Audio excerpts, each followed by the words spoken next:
আসসালামু আলাইকুম রহমতুল্লাহ। সবাই আশা করি ভালো আছেন। আজকে চিকুনগুনিয়া ও ডেঙ্গু নিয়ে অল্প কিছু কথা বলবো। অনেক সময় চিকুনগুনিয়া ডেঙ্গু আমরা গুলায় ফেলি, আসলে কোন পেশেন্টের কি অবস্থা। তো চিকুনগুনিয়া ও ডেঙ্গু দুইটাই এডিস মশার মাধ্যমে কিন্তু ছড়ায়।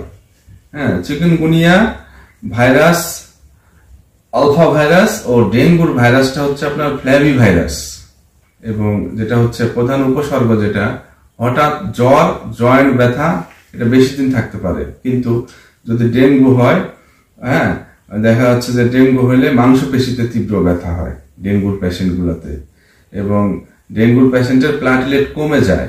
আর চিকুনগুনিয়া হলে এটা প্লাটিলেট কমে না, আর প্রচন্ড ব্যথা থাকে। চিকুনগুনিয়ার পেশেন্টের মূল উপসর্গটাই হচ্ছে প্রচুর ব্যথা, হ্যাঁ, এবং তীব্র ব্যথা, জ্বর দুইটাই থাকে। যদিও ডেঙ্গুর পেশেন্টেও জ্বর থাকে, হ্যাঁ, রক্তক্ষরণ হয় না। চিকুনগুনিয়া পেশেন্টের রক্তক্ষরণ দেখা যায় না, বাট ডেঙ্গুর পেশেন্টের রক্তক্ষরণ হতে পারে, এটা সবসময় মাথায় রাখবেন।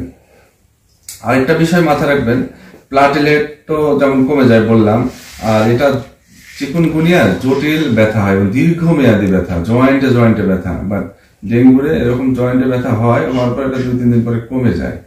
এটাই হচ্ছে বিষয়। আরেকটা বিষয় মনে রাখবেন, এই দুইটা বিষয়ে পার্থক্য নির্ণয় করতে হলে অবশ্যই রক্ত পরীক্ষা করবেন। আপনার নিকটস্থ কোথাও বা আমাদের ম্যাটাডোর ডায়াগনস্টিকে এসে চিকুনগুনিয়া ও ডেঙ্গুর আলাদা আলাদা রক্ত পরীক্ষা করতে পারবেন। সবাই ভালো থাকবেন।